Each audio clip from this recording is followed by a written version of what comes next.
On today's show, we're asking a pretty important question. Who's a better playoff matchup for the Cavs? The New York Knicks or the Brooklyn Nets? That's all coming up today on Locked On Cavs for Tuesday, March 21st. You are Locked On Cavs, your daily Cleveland Cavaliers podcast.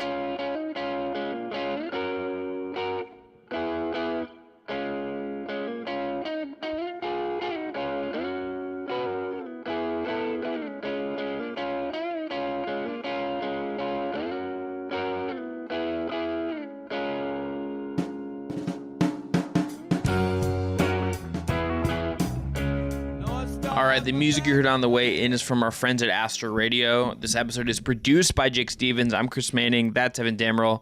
We are the Locked On Cavs podcast. All right, segment 1 today. Who's a better playoff opponent, the Knicks or the Nets? Segment 2, we're going to look ahead to Cavs Nets and what's awaiting Cleveland in Brooklyn. In segment 3, me. They're awaiting me. Okay. And then segment 3, Ricky Rubio looking good of late.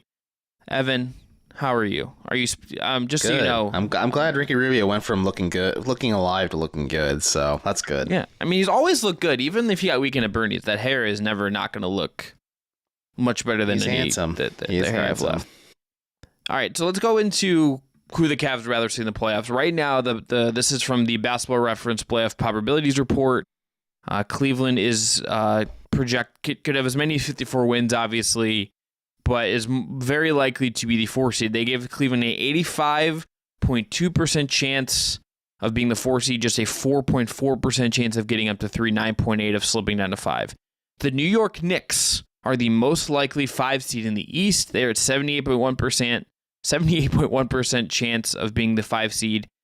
The Brooklyn Nets, by comparison, have an 11.2%, and the Miami Heat have a less than 1% chance of being the 5 seed. So this very much feels down to the Knicks or the Nets for Cleveland in that playoff seed, with the Knicks being the overwhelming favorite. So Evan, I'll turn it over to you first.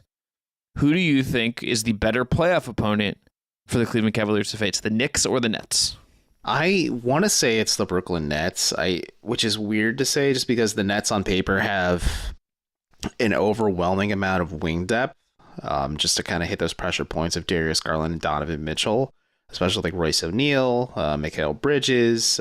They have Cam Johnson there as well. Like they have a lot of dudes that just like can do a lot of impactful things that make Cleveland uncomfortable, and especially like space out Mobley and Allen too if they want to get real freaky with it. But when you just look at how the Knicks operate as a team, Jalen Brunson has been other than the Donovan Mitchell acquisition for Cleveland, the best offseason move of a team made heading into the season, I'd say. Julius Randle is just doing crazy Julius Randle things. Like people may not like him as a player, maybe like ugly at times, but like he's shouldering the load more often than not for New York. And like Thibodeau is very good at tactically planning things out defensively and does have a lot of playoff experience, especially at this time with the Chicago Bulls, and ran into LeBron James quite a bit in the process. But regardless, like I think just the Nets have a little bit more leeway with the Cavs against the Cavs versus New York has guys that have experience across the board and also just like interesting enough players that could like pressure the Cavs. And like RJ Barrett's a huge X factor for New York as well. Like if RJ Barrett's pretty good offensively, like that's a pretty big difference maker, but like defensively he's a bit of a grinder and can like really hit Garland or Mitchell at the right pressure points. And I believe Cleveland is 1-2 against New York this year up to this point. So it's also just not a team that Cavs do well against either. We'll see how the Brooklyn foray goes, and the Cavs play them 2 nights this week. But for now, like if the Cavs beat up the Nets considerably, like yeah, that's who you want to play probably. And I just think the Knicks just have some interesting pressure points that would make things a little bit tougher for the Cavs. I think the Knicks are definitely, I think, the better team. So yeah. I think that factors into this. Like Brooklyn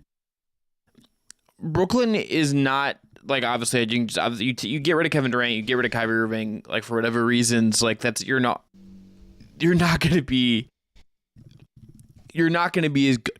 That's just how this works. And I think you're right to shout out like the Knicks wing depth, because like I honestly think I lean the Knicks in part because like I think the Knicks are better and I still lean the Knicks. So you think the Cavs would rather face the Knicks in the first round? If I were them, I think the Knicks would be like the matchup I would want. Maybe it is the wing depth thing because the Nets have the personnel to put that pressure on Cleveland and make them more uncomfortable. It's just I think the Knicks are just, like you said, the better team, and I'm just looking from the optics of I'm not dismissing like who's bad or who isn't, but if you had to pick, like you probably want to face a team that's a little bit easier on you in terms of just like the gap of talent between the two. So like this is where my brain went. They don't have the wing. I know you shouted out Barrett. And, like, they have Quentin Grimes, and they have Emmanuel Quigley, who's become, like, a good defender and, like, a very good player. Like, he's great. I do not think they have the wing defender to throw at Mitchell in the way that the Nets do. Like, there's no Mikal Bridges waiting for you. They do have Josh Hart. I'm sorry. Josh Hart is a good player who the Cavs really like. He is not on the Mikal Bridges level or the Dorian Finney-Smith level. But RJ Barrett is really good defensively too. Like you could throw that. He's not really. He's fine. He's good. He's not really good. Mikal Bridges is really good. Mikal Bridges is phenomenal. Like Dorian Finney-Smith is really good. I forgot the Nets had DFS too. So that changes things too. And they have Royce O'Neal. Like they have a lot of dudes that can you can throw it. Mitchell and Garland continuously and just make their life very frustrating in the best of 7. Yeah, they had like. Royce O'Neal is like their third best perimeter defender, and he's more on the Josh Hart level. Josh Hart's going to grind. He's going to make things like he's strong. He's a good player. Like he's a guy that contributes to winning. I don't think they have the wing defender to throw at Mitchell. I don't think they have the pure point of attack guy to really like throw at Garland. Like they have some good defensive guards, but not guys in the way that I think Brooklyn might that could really like make the Cavs' life significantly harder. I think Mobley is also up for defending Randall. I think you look at what he just did against Embiid. You look at the way he handles size better. You look at what he can do against Randall. I think he's up for that. And like Randall would be the New York X factor in that series to me because when the Knicks have beat the Cavs this year, Randall has been hot from 3. He just absolutely has gotten hot from 3, and that is a variance thing. And I think you can handle that in a 7-game series. The other part of it is Jalen Brunson has his foot injury, and we will see how he looks when we get to the playoffs. But it kept him out for a while, and we have to see if it's fully going to be healthy. I also think Okoro on Brunson is something that I would feel good about if I'm Cleveland. I know you have to get him the minutes to make that a real thing. I think LeVert and Rubio could be options at times as well. I also think Mitchell just defended James Harden for part of the Philly game. I don't think you're getting him like ruined by Brunson like you did last year, and which led to the Utah exit. It was like the signal that was over. Like I don't think that's happening again if you get in this series. I look at maybe this is irrational, maybe this is wrong. I just look at because the Knicks I think are just the better team right now in this moment. I just look at what the Knicks are and what they're good at, and it doesn't seem to fraudulent. Like. No, I am not like bing bong, bing bong, but like I think I just don't see like the things that they do and even do well, really like making the Cavs uncomfortable the way some of the stuff the Nets do can make the Cavs uncomfortable. I might be wrong about this. Part of me, Evan, also, I want to see the Knicks series, and it's likely we're going to get. But Donovan Mitchell having to play the Knicks in his first playoff series as a Cleveland Cavalier is like that's catnip for us. That is like delicious. Oh, that's the off-court optics for the Cavs playing the Knicks in the first round is huge because that's Donovan Mitchell said, like everyone expected, himself included, that he'd be a part of the Knicks this year, and it's very clear the way New York like moved and pivoted this offseason. Like if they had Donovan Mitchell on this roster, I think the Knicks would be a pretty legitimate force in the Eastern Conference this year, but they are missing that dude that can push them over the edge and be the main guy. But like Brunson's been awesome for them, but like the foot injury is a fair point. And I was looking at their schedules. You were talking like New York plays the Timberwolves on Monday and then they play the Heat on Wednesday. And that's kind of nestled in between Cleveland playing the Nets twice in that stretch as well. So let's say New York wins both of those games. It's probably more realistic the Knicks are the playoff opponent, or let's say New York wins both and Brooklyn wins, or New York loses both and Brooklyn wins both. Like it might be Brooklyn's the playoff opponent. Like there's a lot of ways this could kind of carry out, and I think probably by the end of the week we'll have a fairly clear understanding of who Cleveland will be either playing or hosting in the first round of the playoffs. Evan, true or false? Cavs would be a favorite in both of these series. True. I agree. The Cavs just...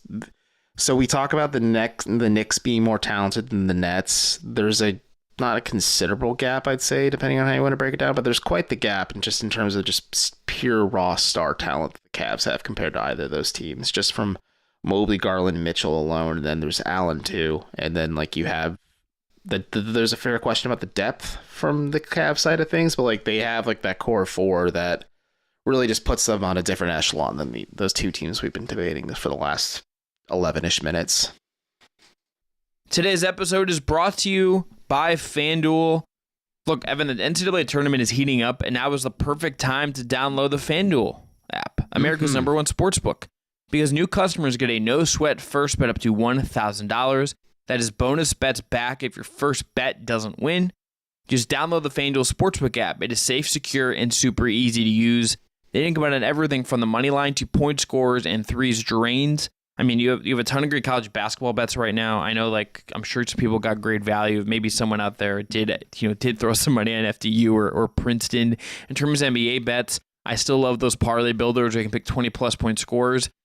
I might be, honestly, Evan, you look at the title race right now, or the MVP race, I might be like looking at Embiid or Giannis, excuse me, at like a little bit of plus money right now to beat out Jokic. If you had some Skrilla burning a hole in your pocket, maybe throw it Giannis Antetokounmpo's way. He's having a very good end of the season. Yeah, I'm not feeling as good about my, even at plus 800, my Nuggets title future is not feeling great right now. Not great. It's okay. That's the nature of gambling. You swing, sometimes you hit, sometimes you miss. So yeah. Also, just like what's going on there. Plus, FanDuel even lets you combine your bets for a chance at a bigger payout with a same game parlay. So don't miss the chance to get your no sweat first bet up to $1,000 in bonus bets when you go to FanDuel.com/lockdown. That is FanDuel.com/lockdown to learn more. Make every moment more with FanDuel, an official betting partner of the NBA. All right, we're on to Brooklyn now. Cavs Nets, 2-game series that begins Tuesday night in Brooklyn. Evan, since February 9th, the Nets are 24th in net rating, 27th in offense, 15th in defense. I don't think this is as bad of a team or as like struggling as a team as the Wizards. Just even with what those numbers say, I just like a lot of the personnel better.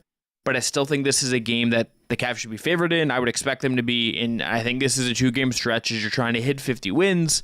As you're trying to maximize your playoff seeding, lock in that 4 seed, give yourself any chance possible of maybe getting to 3, as unlikely as that is. I think this is just a stretch you really like to have if you're Cleveland. That's where to start here.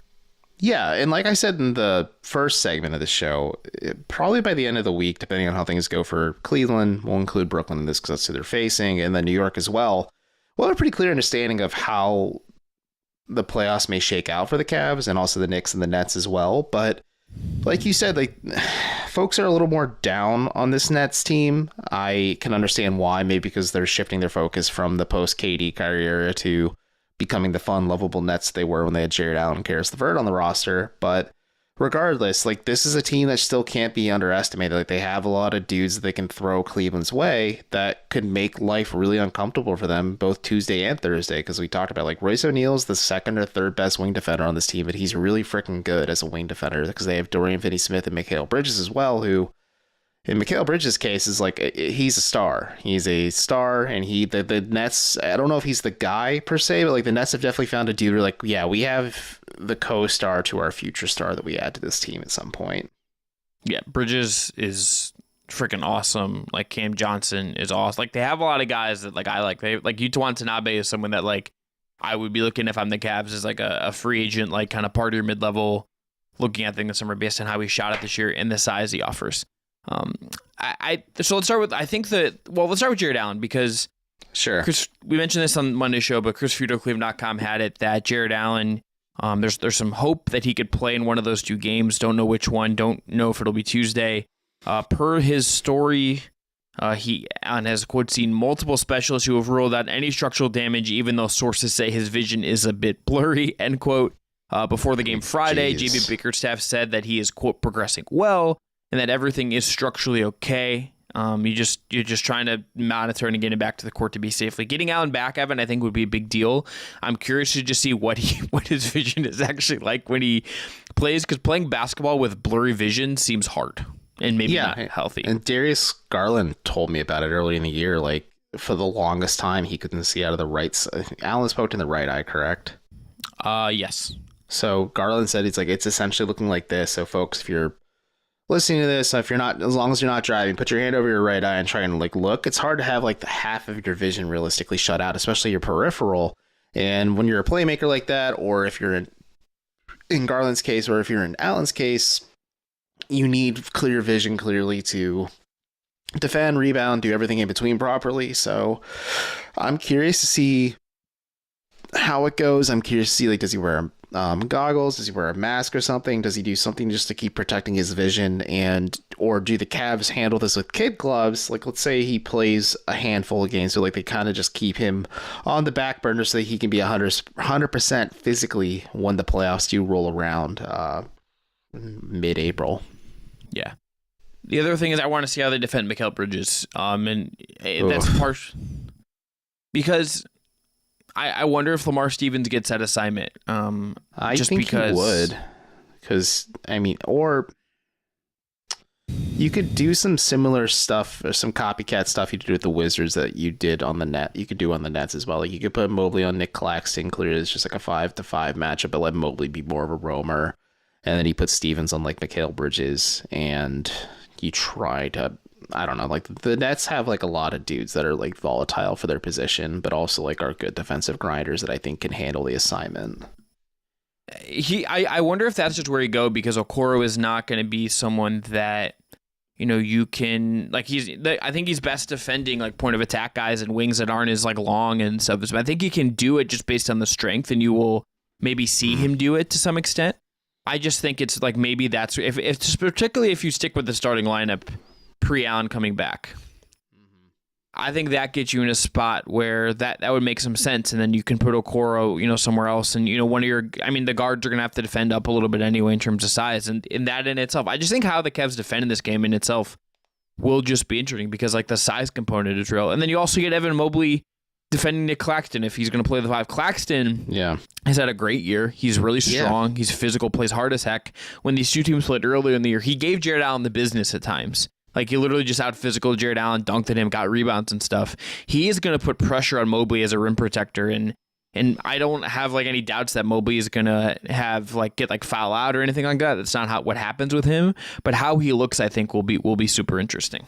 I'm also interested to see how the Nets handle what Evan Mobley provides defensively, because like you said, Mobley can make the adjustments internally, and so can the Cavs to make sure he avoids foul trouble. But sometimes, at least I've noticed with him playing the 5, he can't pick up fouls that are 2 or 3 in the first and second quarter. And then you have that little bit of chaos and uncertainty of oh, will we have Evan for the remainder of the game? And thankfully the Cavs figured out a way to make it work for their sake. But Nick Claxton, like you said, is a dude who gave Jarrett Allen the business the last time the Nets have played the Cavs. And to your point, Isaac Okoro will probably spend the better part of starting the game defending Spencer Dinwiddie as the point of attack. And then what do you do with Mitchell and Garland? Mitchell plays well. Maybe you put him on Cam Johnson a little bit of times, and maybe you hide, I guess, Garland on Dorian Finney-Smith, or you hide, because I think you just throw Stevens and Mikal Bridges in that aspect. But there's a lot of interesting foils, because the more you break down this Nets roster, it's still wild to me. I completely forgot Ben Simmons is still on this team, but sort of. He's sort of on the team. Sort of on the team. But they have Seth Curry, they have Joe Harris, they have Royce O'Neal, they have Yuta Watanabe, as you noted, coming off the bench.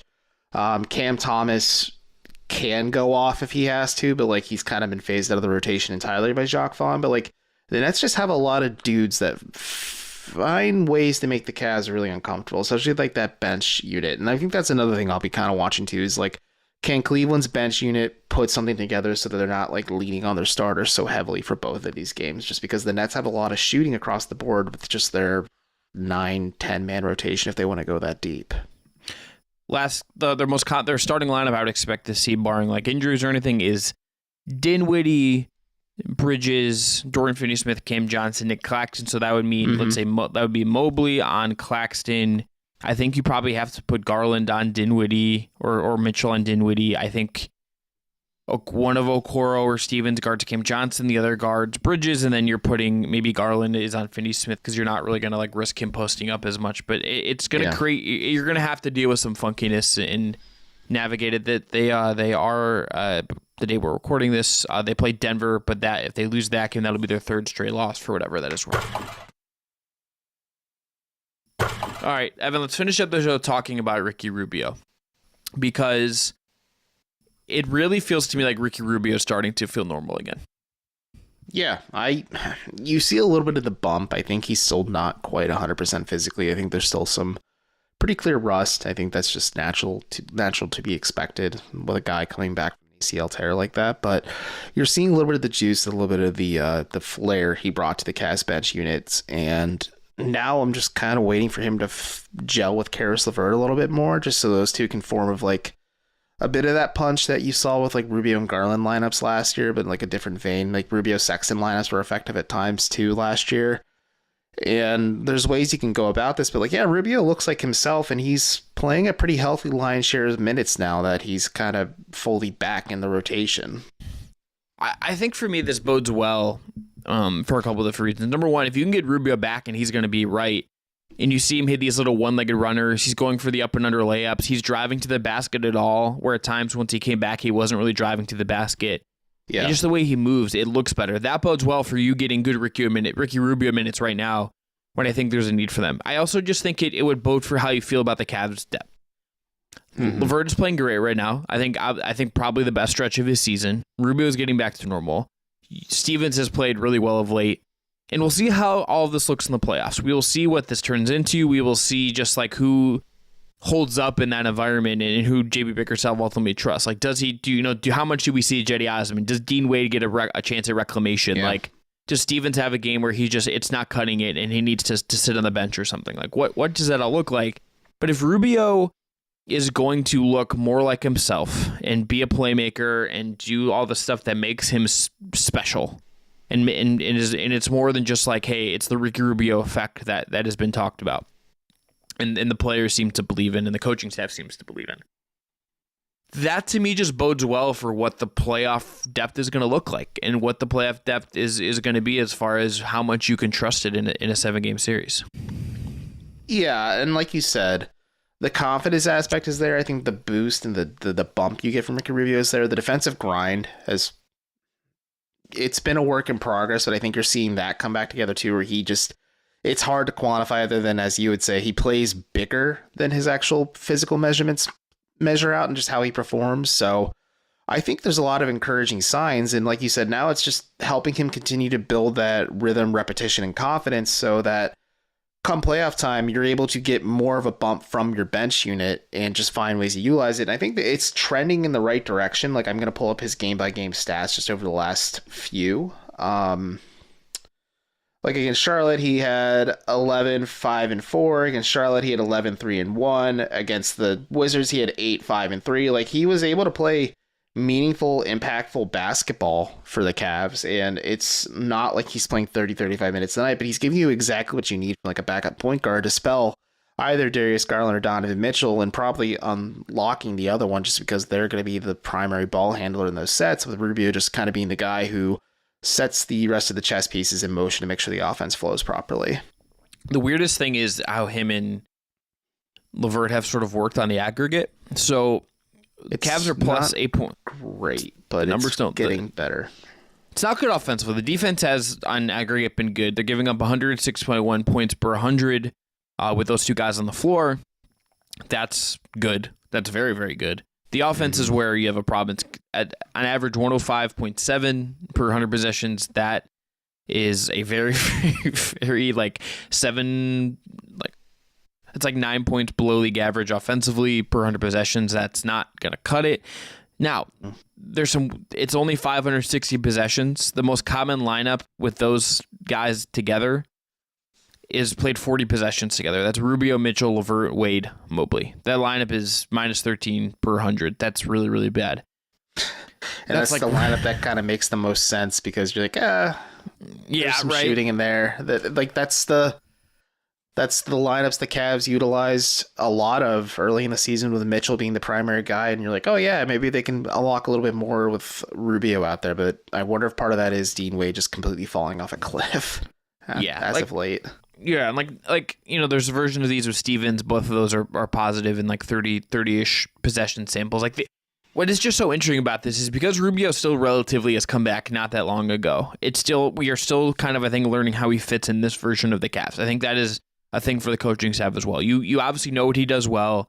You know what he can provide. You kind of trust in what he can do, but it's like you're trying to figure out like how do you mix and match him. And it's interesting that like a lot of the lineups so far that they've gone to where they're sharing the floor together is LeVert's playing up at the 3, which that's been hit or miss I think on the year.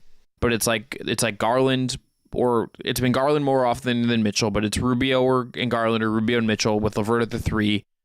You have 2 lineups that have played just like over 20 possessions together where it's with Rubio, LeVert, and Osman as the 3, and then Wade there. One of them is good, one of them is really bad. I tend to think that they will probably both will figure it out. I think it doesn't help that both of them do like to they both like to probe and have the ball in their hands a little bit and kind of like operate it. Like they're very different in that LeVert is like looking to score and is a little different. Rubio is a little bit more of trying to create something out of nothing for someone else, or just kind of manipulate defense to pull off an open shot for somebody else. But I wonder if there is just some uncomfortable overlap with those two. But the lineup data on them is just like, oh, the defense is really good. The offense is bad. But I kind of just think the offense probably, I don't know if it's going to be I think it'll figure itself out eventually. Like to what degree? That's the question. To what degree is a fair question, just because functionally speaking, Rubio, there's a lot of overlap between Rubio and LeVert in terms of just ball handling responsibilities. And I am curious to see, the Cavs like to play faster, but Rubio is very much a player who likes to dribble, and set up an offense entirely and make sure it's functioning and everything's in its right place, because he is the Sir Topham Hatt of this team, where he will make sure the trains are leaving the station on time and making sure they're getting to their proper destinations. So it's just figuring out that balance, and I think it's pretty clear Caris LeVert's going to be here for a bit, just because Kobe Altman made it pretty publicly known that he wants to be here, and I feel like LeVert wants to as well, and his teammates and the coaching staff do too. But now you're trying to figure out okay, does Rubio's role change next year if this doesn't work and we lean more on Caris? But we'll see if the offense figures itself out now that Rubio's just looking a little bit more like himself offensively, and just physically rather. And maybe he learns to cede possessions to Caris LeVert to let him just kind of maybe take the air out of the ball a little bit, but just run the offense through him at times. And they do your turn, my turn a little bit, until they maybe find a happy medium where they can both coexist on the floor together and just utilize all 5 players at once. True or false, LeVert's a more important player for the Cavs making a playoff run than Rubio for this season. I agree. True. Caris LeVert has single-handedly won a few games for the Cavs this year. Yeah, and he's just at a higher physical level, I think. And I think that's in part because of where Rubio is coming from in terms of the injury recovery. But it also wouldn't shock me if there's a game where LeVert really struggles defensively and Rubio kind of gets thrown in there for 35 minutes just because he holds up defensively and you see something wonky. It wouldn't shock me. Rubio playing 35 minutes would shock me, just because JB's on the record several times saying there will never be a time he plays 35 minutes a game for us ever again. I'll believe that when it doesn't happen. If the season wraps and Rubio doesn't eclipse that number, would you believe it, or would you need to have more data next year too? I mean, this year's a little bit different, but I think there's going to be a game where he plays a ton because they need him to play a ton. And whether that's 30, 35 or 27, I think it's going to feel like heavy Rubio minutes. That's fair. I think we're in agreement on that then. Yeah, wouldn't shock me if it's just he played 32 and here we are. All right, that's going to be a weekend at Bernie situation. So 2 episodes in a row. You made the same joke. It's a good movie. Is that in your top 5 of all time? No, okay. It's a good movie, but not in my top 5 of all time. I'm about to be like Evan. We have to talk. All right, Jake probably hasn't seen it because he doesn't like movies. Jake doesn't watch film. Yeah, Jake's a weirdo. Thanks for making Locked On Cavs your first listen every day. This episode was produced by said weirdo Jake Stevens. Check out the Marrier on Spotify. That stuff's really good, though. Now make your second listen game-to-game NBA. Every moment, every top performance, every result, Locked On Game to Game covers every game from across the NBA with local analysis only Locked On can deliver. Follow Game to Game on Locked On NBA. That is available on the Odyssey app, YouTube, and wherever you get your podcasts. Back tomorrow, recapping Cavs Nets. Evan will be in Brooklyn. He won't be on the show, but when he comes back, he's going to have to come ready with a notebook dump. It'll be a good time. Talk to y'all then.